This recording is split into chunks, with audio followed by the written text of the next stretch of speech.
जालन्यात मुसळधार पावसामुळे शेती पिकाचे मोठे नुकसान। शेतातील फळबागांसह सोयाबीन आणि कापसाच्या शेतात गुडघाभर पाणी।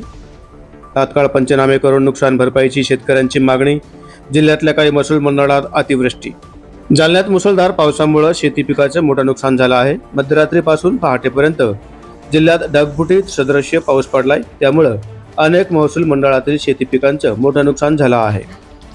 यदलापूर शिवारातील फळबागांसह खरीप पिकातील सोयाबीन कापूस पिकांच्या शेतात गुडघाभर पाणी साचल्यानं पिकांचे नुकसान झालं आहे। त्यामुळे प्रशासनाने नुकसानीचे तात्काळ पंचनामे करून मदत द्यावी अशी मागणी शेतकऱ्यांच्या वतीने करण्यात येत आहे।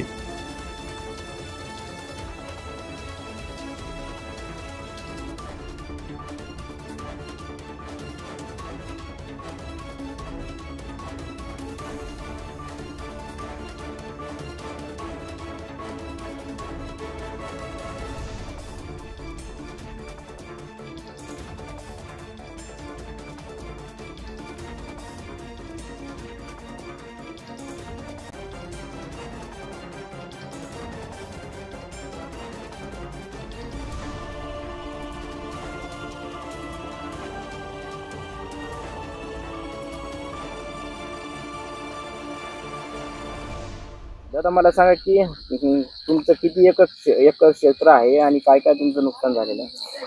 माझं एकूण इथं 5 एकर क्षेत्र आहे। 2000 आंब्याचे झाडाची लागवड आहे, गोबी आहे, सोयाबीन आहे, मूग आहे, उडीद आहे।